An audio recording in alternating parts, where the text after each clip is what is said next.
Hello everyone, Jai Hind to all. This is Vishnu Kumar Dwivedi और आप देख रहे हैं श्री ब्रह्मदेव क्लासेस। दोस्तों, नमस्कार है सभी को। और आज हम पढ़ने वाले हैं बचे हुए 100 क्वेश्चन की सीरीज के कुछ क्वेश्चंस। लेक्चर नंबर 3 रहेगा ये, यूपी पुलिस और एसएससी जीडी के लिए जनरल साइंस के फिजिक्स केमिस्ट्री के कुछ क्वेश्चंस हम रखने वाले हैं, यहाँ पर डिस्कस करेंगे, एनालिसिस करेंगे बहुत ही बेहतरीन ढंग से। मेरा नाम है विष्णु कुमार द्विवेदी। ठीक है। और जो दोस्त यूपी पुलिस के लिए, एसएससी के लिए, जीडी के लिए और यूपीएसआई कांस्टेबल वगैरह के लिए तैयारी कर रहे हैं, उन सभी एग्जाम्स में जिसमें आता है जनरल साइंस का पोर्शन, ये लेक्चर्स उन सभी दोस्तों के लिए ज़रूरी है। ठीक है। ऐसे एग्जामिनेशंस, कॉम्पिटिटिव एग्जामिनेशंस जहाँ पर जनरल साइंस आता है, आपको ये लेक्चर वहाँ पे बेनिफिशियल रहेगा। तो आज हम डिस्कस करेंगे थर्ड लेक्चर। ओके। 3 लेक्चर्स हो चुके हैं और आगे आने वाले जितने भी हमने पार्ट पीछे करे हुए हैं, लेक्चर 1, लेक्चर 2, लेक्चर 3। ओके। सो वहाँ पे हमने डिस्कस किए हैं बहुत ही बढ़िया तरीके से। कुछ क्वेश्चंस, 100 क्वेश्चन की सीरीज रही थी, उसमें आज फाइनल लेक्चर ये रहेगा। ठीक है। So without wasting our time we will discuss all. और जो दोस्त पहली बार इस सेशन से जुड़े हुए हैं, हमारे श्री ब्रह्मदेव क्लासेस को देख रहे हैं, उनसे गुजारिश है कि आप बिना किसी देरी के लाइक जरूर करिएगा, है ना। और सब्सक्राइब कर लीजिए चैनल को, क्योंकि फ्यूचर में आने वाले जितने भी अपडेट्स हैं यहाँ से आपको मिलते रहेंगे। सो मैं यहाँ पे आपको पीडीएफ जो है प्रोवाइड कर दूंगा लिंक में। और इसके अलावा हम जो चीज़ें डिस्कस करेंगे वो आपको पीडीएफ मिलेगा लिंक में। ठीक है। डिस्क्रिप्शन में लिंक होगा, उसमें आप जाके उसको डाउनलोड कर सकते हो। ठीक है। चलिए। So we will upload this PDF and within few second यहाँ पे आपको मिल जाएगा। ठीक है। चलिए। यहाँ पे आपको देखने को मिलेगा कई सारी चीज़ें जिसमें हम डिस्कस करेंगे। आज के करीबन हमने 73 क्वेश्चन कर लिए थे, 73 question we have already discussed. And अगर आपने वो लेक्चर्स नहीं देखे हैं, सो पार्ट 1, पार्ट 2 और पार्ट 3 आप देख सकते हो जाके। ठीक है। चलिए। आज के इस क्वेश्चन में हम डिस्कस करेंगे सारी चीजें, एनालिसिस रहेगा और आप कॉपी पेन लेके बैठ जाइएगा और बढ़िया से आपको लिखना भी है। ठीक है। साथ साथ हम लिखते चलेंगे और बढ़िया तरीके से आपको एक्सप्लेन करूंगा सारी चीजें। ठीक है। चलिए। यहाँ से आप देखना, आपको कई सारी चीजें डिस्कस करेंगे हम। ठीक है। चलिए। जनरल साइंस के ये कुछ क्वेश्चंस रहने वाले हैं आज के इस लेक्चर में। ठीक है। चलिए।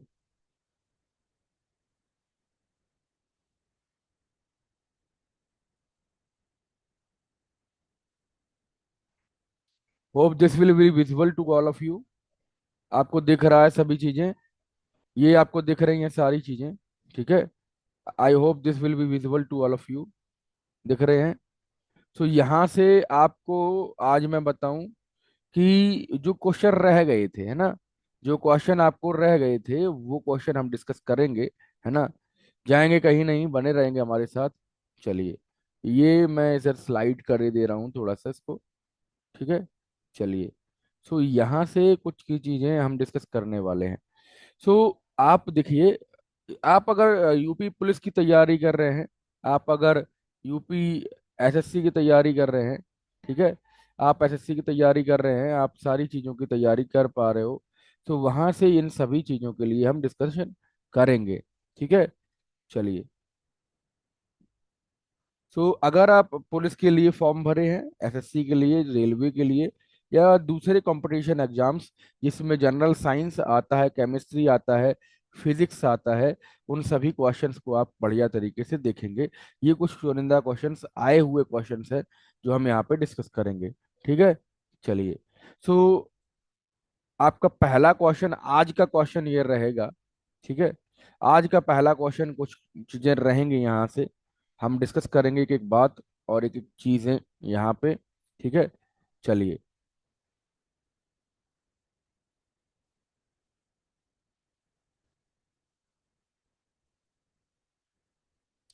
विच टाइप ऑफ बॉन्ड, ये हो गया था, है ना। 70 क्वेश्चन तो हम कर ही चुके थे। अब यहाँ से आपके पास देखिए, ध्यान से समझना। ये भी हो गया था। लॉन्गेस्ट वेवलेंथ 72 के बाद होना था। 72 के बाद होना था। चलिए यहां से देखेंगे। चलिए, सो ये देखो, ध्यान से समझना, है ना। ठीक है।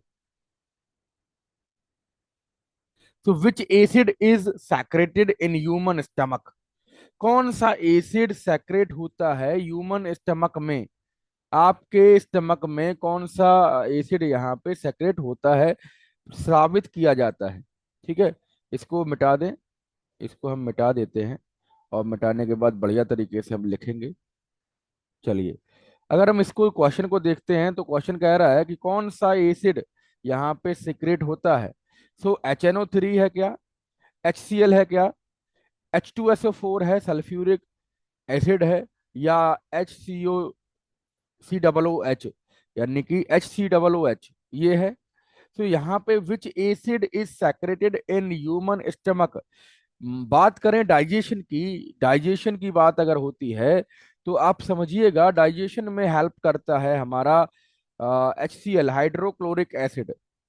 हाइड्रोक्लोरिक एसिड ये एक एंजाइम की तरीके से काम करता है। किसके तरीके से भी दोस्तों? एंजाइम की तरीके से काम करता है, और हमारे डाइजेशन में हेल्प करता है, याद रखिएगा।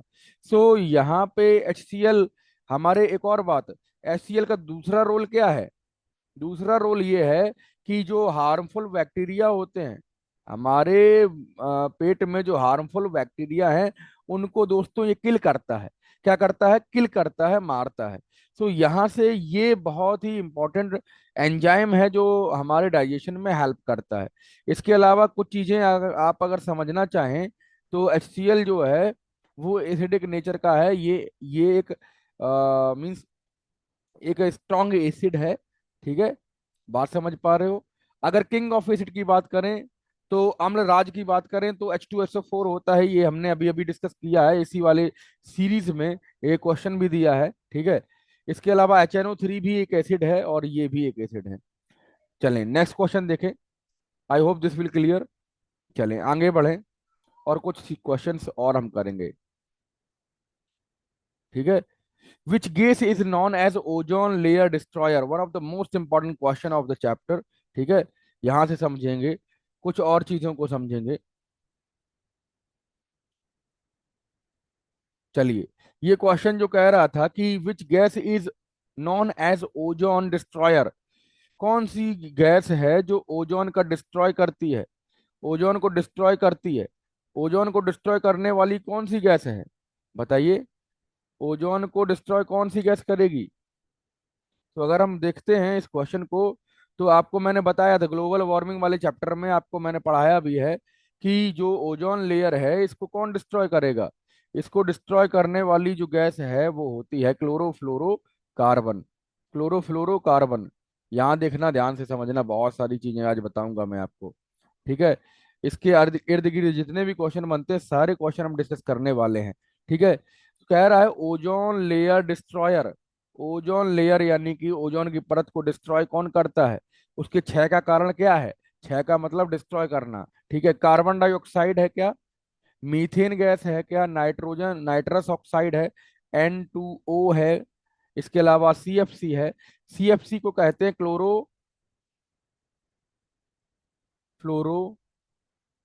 कार्बन। ठीक है। Chlorofluorocarbon, CFC। ये बेसिकली जो है ग्रीन हाउस इफेक्ट का एक पार्ट है, CFC। और यहाँ पे हम बात करें कार्बन डाइऑक्साइड, ये ग्रीन ग्रीन गैस कही जाती है, ग्रीन हाउस गैस कही जाती है। और ये बहुत मुख्यतः रोल अदा करती है ग्रीन हाउस इफेक्ट में। ठीक है। अगर हम बात करें CFC की, तो ओजोन के लेयर को डिस्ट्रॉय कर देती है। ध्यान देना, हमारे वायुमंडल में 5 तरीके की लेयर्स होती हैं, जिसमें ट्रेपोस्फेयर, इसके बाद सबसे नीचे होती है ट्रेपोस्फेयर, क्षोभ मंडल जिसको हिंदी में कहते हैं। और अगर सबसे नीचे आए तो एक्सोस्फियर रहता है, और एक्सोस्फियर को हम बहिर्मंडल भी कहते हैं। और इसके अलावा अगर हम बात करते हैं दोस्तों किसकी, तो यहाँ पर स्ट्रेटोस्फेयर एक नाम की, समताप मंडल नाम की एक समताप मंडल नाम की एक परत रहती है जिसको हम स्ट्रेटोस्फीयर कहते हैं। इसी के परत के भीतर ओजोन लेयर का एक पार्ट होती है, जो ओजोन लेयर का एक पार्ट होती है, इसको ओजोनोस्फीयर कहते हैं, और ओजोन मंडल का पार्ट होती है। अगर बात करें, ध्यान से समझना, कि जो ओजोन लेयर है इसको हम O3 मॉलिक्यूल, ओजोन का मॉलिक्यूल होता है, और ये लेसेंट ऑक्सीजन से रिएक्ट करके, याद रखिएगा, ओजोन गैस जब ओजोन गैस जब लेसेंट ऑक्सीजन से रिएक्ट करती है, तो ये ओजोन लेयर मतलब ओजोन गैस बना लेती है, ओजोन का एक मॉलिक्यूल फॉर्म हो जाता है। बेसिकली होता क्या है कि जब ऑक्सीजन गैस ओजोन के साथ लेयर बनाती है ना, तो यहाँ पर लेसेंट ऑक्सीजन मतलब अनस्टेबल होता है, और इसके साथ जब रिएक्ट करेगी, इसके साथ क्लोरीनेशन होता है। याद रखिएगा, क्लोरीन गैस की प्रेजेंस में एक ऑक्सीजन, लेसेंट ऑक्सीजन और ऑक्सीजन गैस मिलकर O3 मॉलिक्यूल बनाते हैं। ये ओजोन के फॉर्मेशन का एक रिएक्शन है जो क्लास 12th में बच्चों को पढ़ाया जाता है। ठीक है। अगर हम बात करें इस चीज की, तो ओजोन लेयर को बहुत ज्यादा नुकसान किससे है? CFC, क्लोरोफ्लोरोकार्बन से है।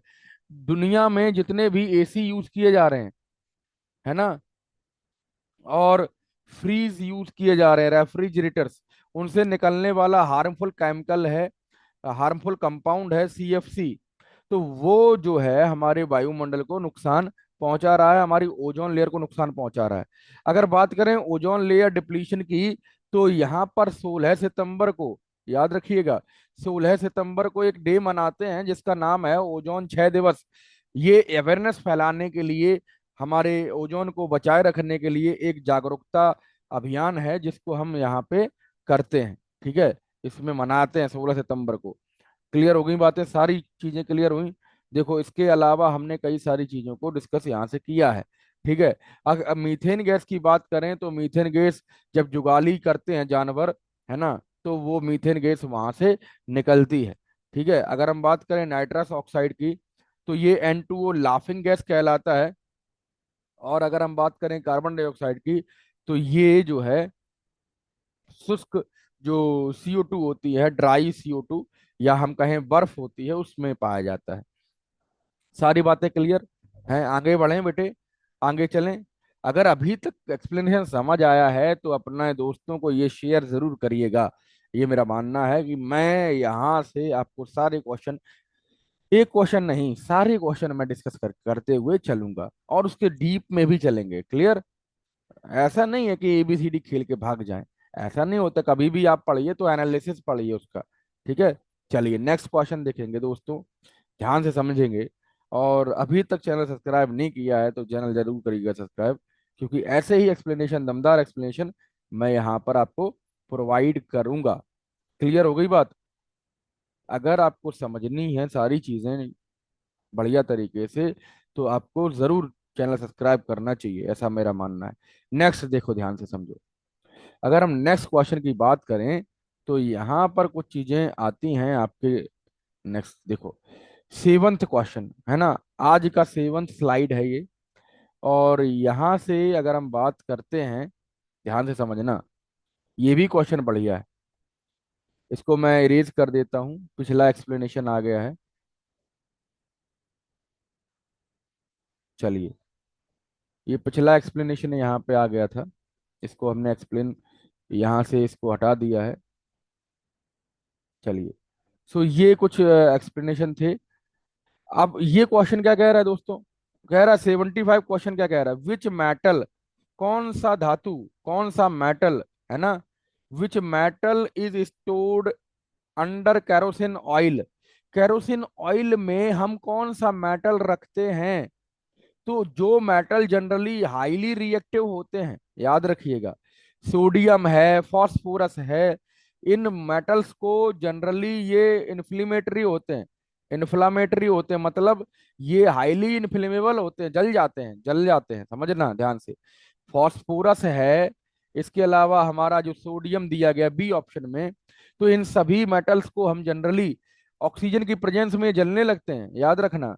सोडियम है, पोटेशियम है, ठीक है, फास्फोरस है, ये सारी चीजें जलने लगती हैं जब ये ऑक्सीजन की प्रेजेंस में होती हैं। और जनरली रूम टेम्परेचर पर जो फास्फोरस है उसका इग्निशन टेम्परेचर होता है 35 डिग्री सेल्सियस। तो ये इतना समय टेम्परेचर देने पर समझ लीजिएगा ये जलने लगता है। और जलने का तात्पर्य केवल इतना सा है क्योंकि ये हाईली इन्फ्लेमेबल है और ऑक्सीजन की प्रेजेंस में ये जलने लगता है। ठीक है। अच्छा, कैल्शियम क्या है? कैल्शियम बेटे सीए, इसको सीए से डिनोट किया जाता है। कैल्शियम जो है ये एक एक्सोथर्मिक रिएक्शन करता है जब पानी के साथ मिल जाता है।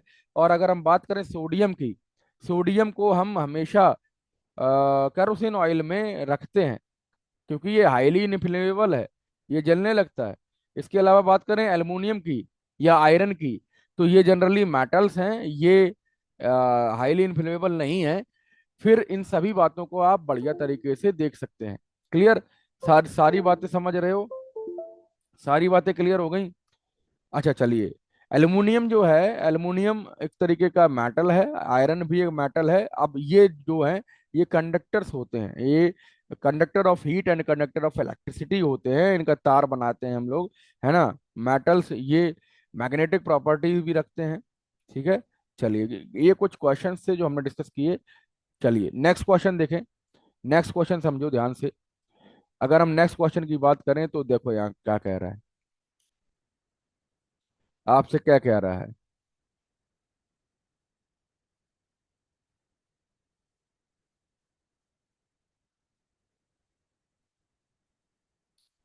नेक्स्ट क्वेश्चन यहां से समझना। अ, चलिए,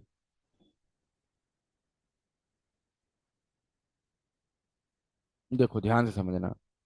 ये रब रब कर दें, ये इरेज कर दें।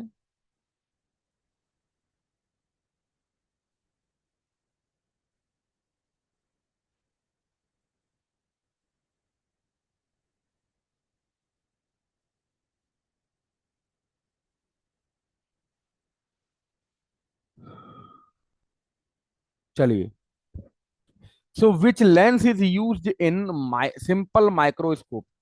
कौन सा लेंस सिंपल माइक्रोस्कोप में यूज किया जाता है? तो यहां से आप देख सकते हो कि सिंपल माइक्रोस्कोप की जब जब बात आती है तो यहाँ पर कौन सा इस्तेमाल किया जाता है? Which which lens is used in simple microscope? Concave lens है, कॉन्वेक्स लेंस है, प्लेन लेंस है, या नन ऑफ दीज है? तो सिंपल माइक्रोस्कोप की जब हम बात करते हैं, साधारण माइक्रोस्कोप की, तो वहां पर एक जो होता है, एक होता है आईपीस, ठीक है, एक होता है ऑब्जेक्टिव लेंस, और एक होता है रिफ्लेक्टिंग मिरर। बात समझना कि यहाँ पर अगर बात करें सिंपल माइक्रोस्कोप में, तो सिंपल माइक्रोस्कोप में लगे होते हैं हमारे लेंसेज, और वो 100 से 400 गुना चीजों को बड़ा करके दिखाते हैं। Microscope is generally a device which is working on the principle of reflection of light, है ना। ये जनरली रिफ्लेक्शन ऑफ लाइट पे डिस्कस करता है, रिफ्लेक्शन ऑफ लाइट पे सारी चीजों को बनाता है। तो वहां से अगर हम बात करते हैं कि इसके भीतर कौन सा लेंस होगा, इसके भीतर बेटे कॉन्वेक्स लेंस होगा, क्योंकि कॉन्वेक्स लेंस होते हैं हमारे इनलार्ज ऑब्जेक्ट को इनलार्ज करके दिखाते हैं, बड़ा करके दिखाते हैं, मैग्नीफायर लेंस लगे होते हैं। ठीक है। तो यहाँ पे जो क्वेश्चन के आंसर है वो है कॉन्वेक्स लेंस, क्योंकि जो डेंटिस्ट होते हैं, याद रखना, है ना, डेंटिस्ट होते हैं वो भी यहाँ पे काम करते हैं। देखो कॉनकेव लेंस है, सॉरी, यहाँ पे बेटे कॉनकेव लेंस है। कॉनकेव लेंस जो होता है वो चीजों को बड़ा करके सूक्ष्मदर्शी लेंस होते हैं ये। ठीक है। ये सारी चीजें आप डिस्कस यहाँ से कर सकते हैं। चलिए, अगर हम बात करें कुछ और चीजों की जिसमें कहता है कि, चलिए देखो, नेक्स्ट क्वेश्चन अपने पास कौन सा है? 77।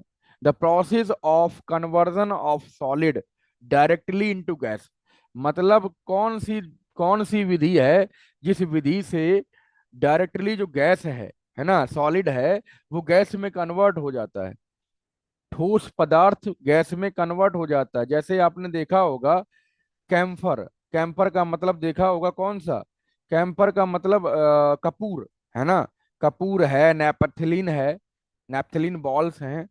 वो जब हीट होती हैं, गर्म होती हैं, या कपूर को जलाया जाता है तो वो सॉलिड से डायरेक्टली गैसेस में कन्वर्ट होने लगता है। बात समझिए इस चीज को। तो ये क्या है, ये कौन सी प्रोसेस है? ये प्रोसेस होती है फ्यूजन, या सब्लिमेशन, या कंडेंसेशन, या वेपराइजेशन।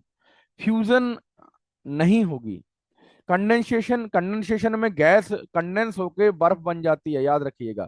कंडेंसेशन होता है संघनन प्रक्रिया, जिसमें वाष्प के कण जो हैं वो हाई टेम्परेचर नहीं, लो, वेरी लो टेम्परेचर पर, जब हाई प्रेशर और हाई टेम्परेचर पर, टेम्परेचर तो बहुत लो होता है, सॉरी, अगर बात करें मतलब टेम्परेचर बहुत कम है और प्रेशर बहुत ज्यादा है, उस प्रेशर में कंडेंसेशन होगा। कंडेंसेशन माने संघनन प्रक्रिया होगी, और जो वेपर्स के जो मॉलिक्यूल हैं वो संघनित होकर बर्फ में कन्वर्ट हो जाएंगे।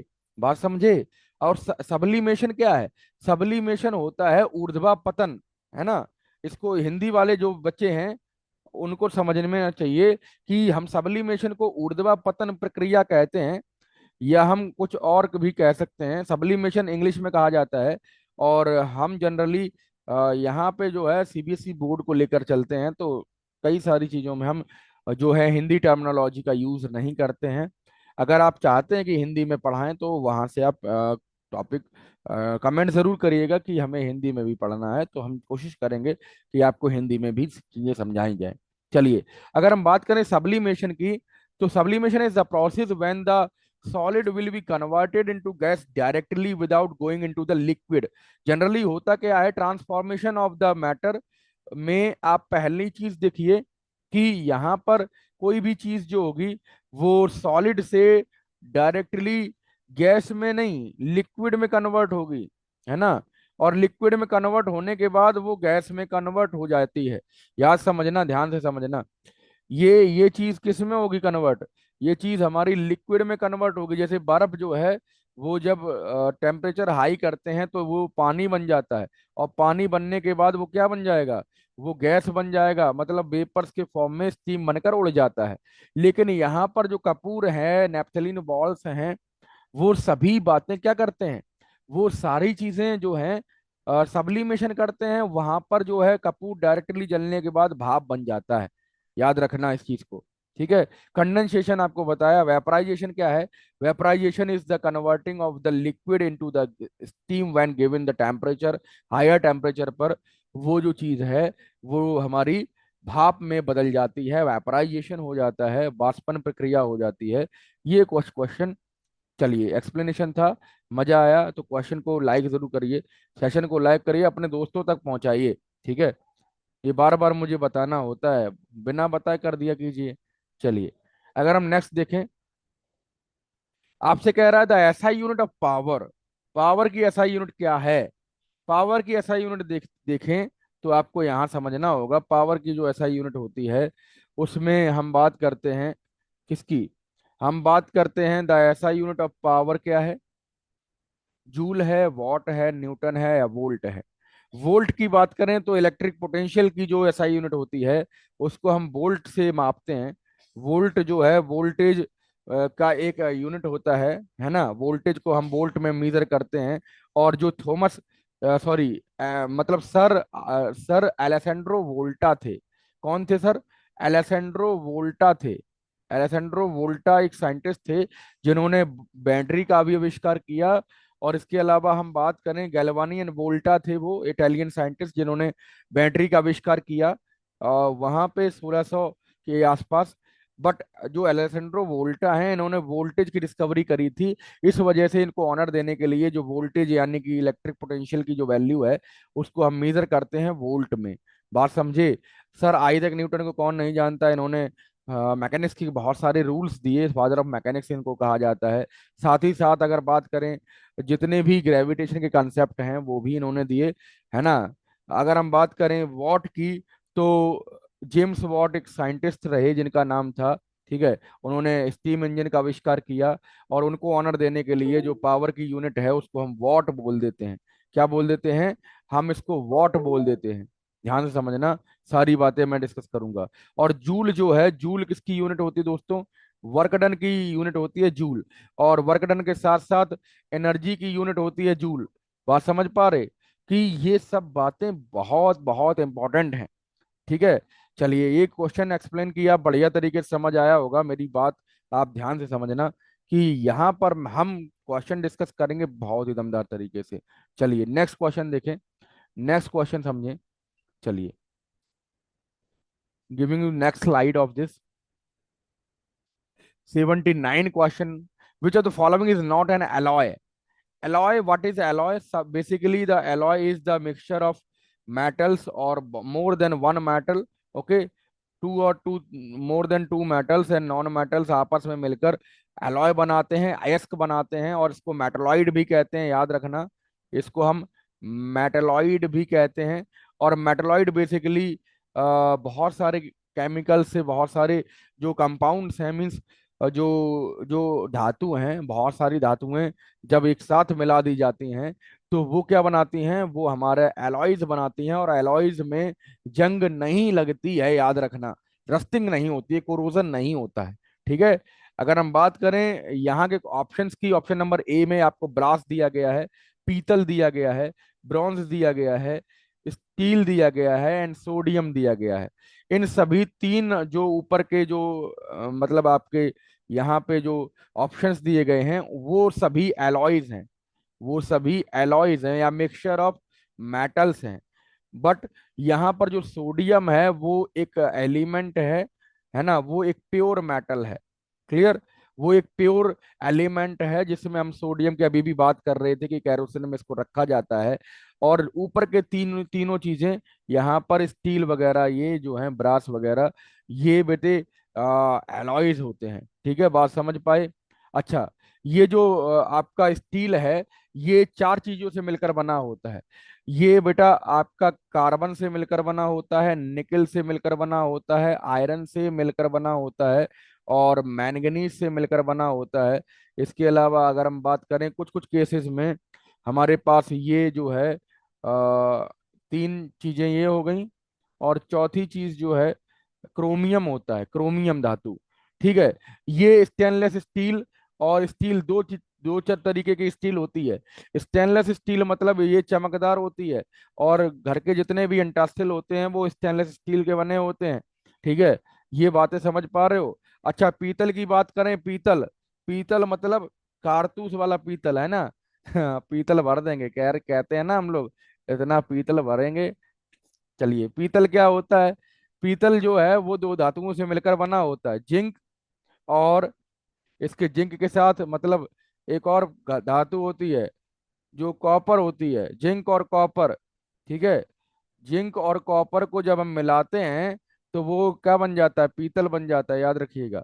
70% जो है, 70 और 30 की रेशियो में इसको मिलाया जाता है, 7:3। ठीक है। ये क्वेश्चन कई बार आया है कि कितने रेशियो में मिलाते हैं। तो जो हमारे ध्यान से समझना, जो जिंक और जो आपका कॉपर है, ये मिलाया जाता है जिसको पीतल बना लेते हैं। ठीक है, बात समझ पा रहे हो? तो ब्रॉन्ज भी एक तरीके का हमारा, ब्रास है, ब्रॉन्ज है, ये एक तरीके के एलॉयज होते हैं। ठीक है। चलिए नेक्स्ट क्वेश्चन की बात करें, नेक्स्ट क्वेश्चन ध्यान से समझना। चलिए नेक्स्ट क्वेश्चन मैं आपके स्क्रीन पर यहाँ पे अभी भेज रहा हूँ। ठीक है, क्लियर हो गई चीजें? बढ़िया तरीके से समझ आ रहा है? चलो नेक्स्ट देखें।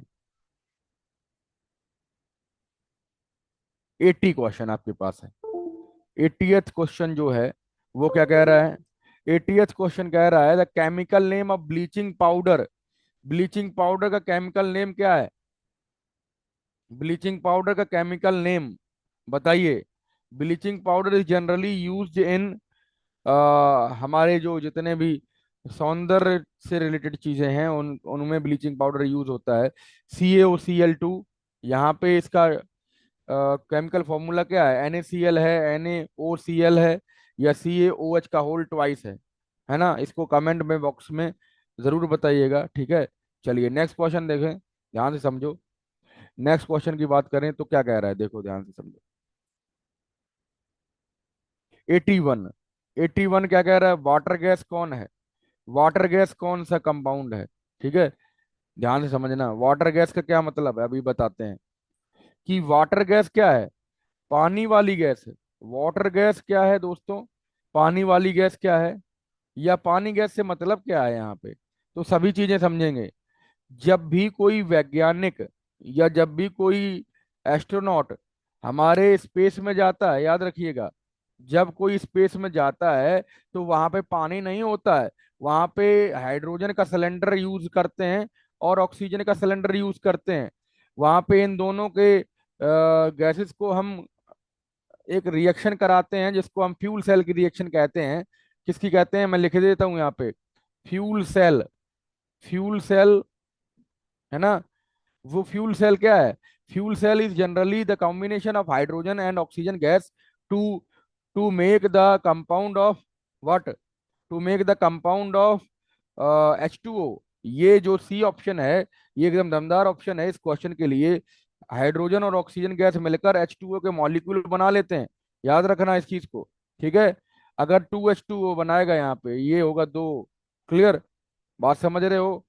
यहाँ पे जो हाइड्रोजन है, मतलब हाइड्रोजन गैस और ऑक्सीजन गैस मिलकर वाटर के मॉलिक्यूल बनाते हैं। क्लियर है बात, समझ पाए? जहाँ पे बारिश की मौजूदगी नहीं होती है, वहां पर भी जनरली कभी कभी जब आप आर्टिफिशियल रेन कराते हैं तो इन दोनों गैसेस को मिलाकर जो पानी के मॉलिक्यूल बनाते हैं, बादल बनाते हैं, फिर वहां पे बरसात करवा देते हैं। ये आर्टिफिशियल रेनिंग में भी यूज किया जाता है। बात समझ पा रहे हो कि नहीं? कार्बन मोनोऑक्साइड है, CO, और H2O जब यहाँ पे रिएक्शन करेंगे तो वाटर गैस नहीं बनाएंगे, याद रखना। ये क्वेश्चन का एक सिनेरियो था जो हमने आपको बताया। ठीक है, चलिए नेक्स्ट क्वेश्चन देखो। Next slide and next question we have 82। Question number 82। Which of the following is non metallic, which of the following is non metallic conductor of electricity? कौन सा इसमें इंसुलेटर है, ये कह रहा है। नॉन नॉन मेटेलिक कंडक्टर मतलब वो मेटेलिक कंडक्टर नहीं है। याद रखना, कौन सा नॉन मेटेलिक कंडक्टर है। इंसुलेटर तो नहीं पूछ रहा है, बट नॉन मेटेलिक कंडक्टर पूछ रहा है। मेटेलिक नहीं है फिर भी वो कंडक्टर है। समझ पाओ उस चीज को, कि मेटल नहीं है, नॉन मेटल है। ठीक, और नॉन मेटल होते हुए भी वो कंडक्टर है। बेसिकली होता क्या है, फिजिकल प्रॉपर्टीज और केमिकल प्रॉपर्टीज जब हम पढ़ते हैं मेटल्स की, तो उसमें देखते हैं कि जनरली जो मेटल्स होते हैं वो कंडक्टर्स होते हैं हीट के और इलेक्ट्रिसिटी के। बट यहाँ पर कह रहा है कि जो नॉन मेटल भी है, यहाँ इन चार ऑप्शंस में से अगर हम बात करें A B C D की, तो इन चार ऑप्शंस में से आप ये बताइए कि कौन सा नॉन मेटल ऐसा है जो कंडक्टर भी है। समझना ध्यान से, सल्फर जो है वो नॉन मेटल है बट ये नॉन कंडक्टर है। ठीक है, बट फॉस्फोरस और आयोडीन ये नॉन कंडक्टर्स हैं। बट ग्रेफाइट जो है, graphite is an allotrope of carbon, carbon का अपर रूप है। ग्रेफाइट के अलावा हम कहते हैं डायमंड भी एक अपर रूप है। बकमिनिस्टर फुलरेंस जिसको C60 कहा जाता है, ये भी एक हमारा क्या है, ये भी हमारा एक बहुत अच्छा क्या कह सकते हैं, ग्रेफाइट है। ठीक है, ये सारे जो हैं हमारे मतलब बहुत सारी चीजें हैं इसके अंदर। क्लियर हो गई बात? तो ये एक बहुत इंपॉर्टेंट चीज है जिसको आप ध्यान से समझना। ग्रेफाइट जो है ना, ग्रेफाइट एक नॉन मेटेलिक कंडक्टर है। बट क्यों है ये भी समझो, कि बेसिकली जो पेंसिल की निब होती हैं वो हमारी ग्रेफाइट से बनी होती हैं। और ग्रेफाइट के पास जो हाइब्रिडाइजेशन होती है sp3d, और डी सबसेल में इसका एक इलेक्ट्रॉन फ्री रहता है, और वही इलेक्ट्रॉन पूरी लैटिस में घूमता है ना। ग्रेफाइट की अगर हम बात करें तो ग्रेफाइट के बहुत सारे लेटिस में एक केवल इसका ये चीज घूमती है, ये चीज घूमती है। और वो घूमने की वजह से क्या होता है, ये कंडक्शन कराता है, ये हमारे इलेक्ट्रिसिटी का कंडक्ट कराता है। क्लियर हो गई बात? बातें समझ पाए बढ़िया तरीके से, है ना, हमारे साथ बढ़िया तरीके से समझ पा रहे हैं तो लाइक जरूर करिए, दोस्तों के साथ शेयर करिए इस चैनल को। ठीक है, 1K का जो टारगेट है वो बहुत जल्दी हम अचीव करेंगे अगर आपका साथ रहा तो। क्लियर है बात? बात समझ पा रहे हो कि नहीं? और ये हमारे दोस्त जरूर करेंगे हमारे लिए, ऐसा मेरा मानना है। ठीक है, हमारे दोस्त जो हैं अभी तक जो है बहुत अच्छा चैनल चल रहा है आपके सहयोग से। आपका आगे सहयोग रहेगा बढ़िया तरीके से, मैं मानता हूँ सारी चीजें बढ़िया अच्छे से रहेंगी। चलिए, which instrument is use to measure blood pressure? यहाँ देखिएगा ध्यान से समझना। कि कौन सा जो यंत्र है वो ब्लड प्रेशर मापने में इस्तेमाल किया जाता है। थर्मोमीटर, स्पिगनोमीटर, स्पिगनोमैनोमीटर, क्लियर, और स्टेथोस्कोप या हाइग्रोमीटर। यहां देखेंगे तो कह रहा है ब्लड प्रेशर मापने की मशीन कौन सी है ना। आपके जब बीपी लो हो जाता है, कम हो जाता है, ज्यादा हो जाता है, तो वहां पे आप किसी भी अस्पताल में जब जाते हैं, वो मरीज को ऐसे बांध देता है, ठीक है। ऐसे यहाँ पर एक पट्टा बांध देता है, पट्टा बांधने के बाद वो फिर फुलाता है, वैक्यूम लगा होता है, उससे क्या करता है, उससे आपकी हवा भरता है। और हवा भरने के बाद जो मशीन लगी होती है, उसमें आपका लो टेम्परेचर मींस लो जो है ब्लड प्रेशर बीपी, और हाई बीपी, ये दोनों रेंज निकालता है, ठीक है। वो कैसे होता है, वो जो है प्रोसेस है, इस प्रोसेस को हम क्या कहते हैं, इसको कहते हैं हमारी बीपी मापने का प्रक्रिया, ब्लड प्रेशर। और ब्लड प्रेशर जो लो ब्लड प्रेशर है वो होता है 80, और हाई ब्लड प्रेशर की रेंज होती है 120। याद रखना इस चीज को, ठीक है। 80 से 120 होता है। अगर हम बात करें थर्मामीटर की, ए ऑप्शन दे रखा है। थर्मामीटर जो है वो हमारे बीपी से संबंधित नहीं है, ये तापमान से संबंधित है। जब आपको बुखार होता है, जब आपके ज्यादा temperature, normal body temperature 37 degree Celsius से ऊपर चला जाता है, या 98.4 डिग्री फ़ारेनहाइट से ऊपर चला जाता है, तो यहाँ पर आपको बुखार होता है, और उस बुखार को मापने के लिए थर्मामीटर यूज करते हैं। अगर हम बात करें बी ऑप्शन की, ठीक है, बी ऑप्शन की बात करें तो कह रहा है स्पिग्नोमीटर, स्पिग्नोमैनोमीटर। और sphygmomanometer is very important and correct option according to the question. It will it will be used for measuring the blood pressure of a patient which is having the disease low blood pressure और high blood pressure, hyper tension वगैरह होता है। ऐसे वाले जितने भी मरीज हैं, उन सभी को एक यहाँ पे हम मतलब इंस्ट्रूमेंट यूज करते हैं, जिसको बात बात करेंगे। बी ऑप्शन सही ऑप्शन है। क्लियर होगी बात, बी ऑप्शन एकदम दमदार ऑप्शन है। स्टेथोस्कोप क्या है, stethoscope is very interesting instrument which is used for detecting the heart beat of the patient. But यहाँ पर आपको एक और बात समझनी पड़ेगी, कि जो TIR, टोटल इंटरनल रिफ्लेक्शन है, ठीक है, यहाँ पर इस वाले पूर्ण आंतरिक परावर्तन ऑप्टिक्स का एक फिनोमिना होता है, जिसको हम यहाँ पे यूज करते हैं स्टेथोस्कोप में, ठीक है। स्टेथोस्कोप में रिफ्लेक्शन ऑफ लाइट का इस्तेमाल किया जाता है। और यहाँ पे एक और बात, रिफ्लेक्शन ऑफ साउंड का इस्तेमाल किया जाता है, माफ कीजिएगा, ठीक है। अगर हम बात करें तो यहाँ पे जो ट्यूब होती है स्टेथोस्कोप की, है ना, आला जिसको कहते हैं, डॉक्टर्स आला लगाकर आपको चेक करते हैं आपका जो हार्ट बीट है कितना है, आपके चेस्ट में कोई खांसी की घरघराहट तो नहीं है ना, कफ तो नहीं जमा है, वो सब उसी से डिटेक्ट कर लेते हैं। याद रखना। अब इसमें जो है हार्ट बीट जब यहाँ पर आपको सुनाई देगी, तो वो बहुत ज्यादा सुनाई देगी। अब ये जो आपके पास जो नली है इसकी, स्टेथोस्कोप की, है ना, उसमें जो हाईली एम्पलीफाइड सिग्नल्स, यानी कि हाईली एम्पलीफाइड जो आपका यहाँ पर पा रहे हो क्लियर तरीके से, है ना, बढ़िया तरीके से समझ पा रहे हो। चले आगे। देखो 85 क्वेश्चन तक आज हम डिस्कस करेंगे, 83 हो चुका है, दो क्वेश्चन और बचे हुए हैं। इसको भी बढ़िया तरीके से समझते हैं, फिर हम आगे के लेक्चर्स में इसको बढ़िया तरीके से करेंगे, ठीक है। चलिए नेक्स्ट क्वेश्चन देखें। 84 और 85 रह गया है। देखो ध्यान से समझो। SI unit of resistance, SI unit of resistance क्या है, प्रतिरोध का जो एसआई यूनिट है वो क्या है। एसआई यूनिट ऑफ रेजिस्टेंस की अगर हम बात करते हैं, तो यहाँ पे आपको समझना होगा कि एक डिवाइस होता है जिसको प्रतिरोध कहते हैं, उसका एसआई यूनिट क्या है। देखो, हम अगर ओम्स लॉ की बात करें तो V बराबर होता है IR, और R बराबर यहां से निकालोगे तो क्या मिलेगा, R बराबर निकालोगे तो होगा V/I, ठीक है, V/I हो जाएगा। और यहाँ से अगर आप देखो, वो V को मतलब वोल्टेज को वोल्ट में मापते हैं, और करंट को एम्पियर में मापते हैं, वोल्ट पर एम्पियर हो जाता है।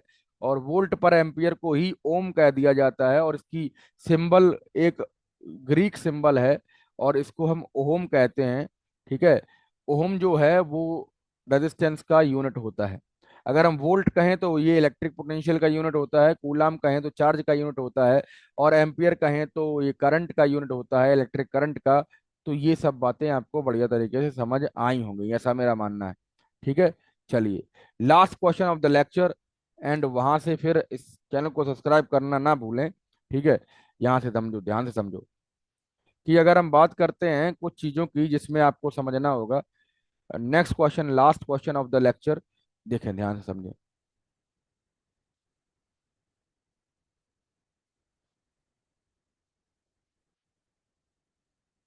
विच केमिकल, कौन सा chemical, which chemical is use to remove permanent hardness of water.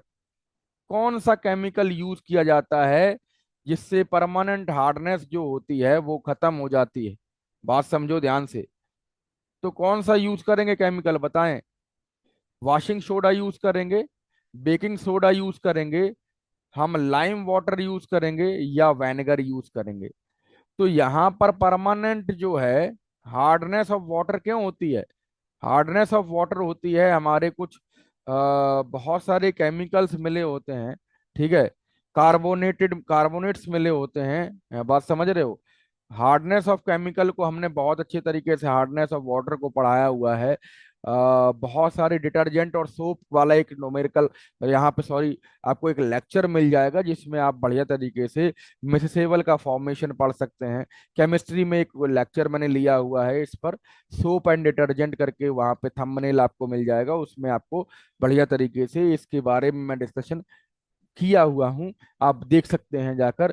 मैं डिस्क्रिप्शन में इसका लिंक और डाल दूंगा, आई बटन में इसका लिंक डाल दूंगा, वहां से आपको मिल जाएगा।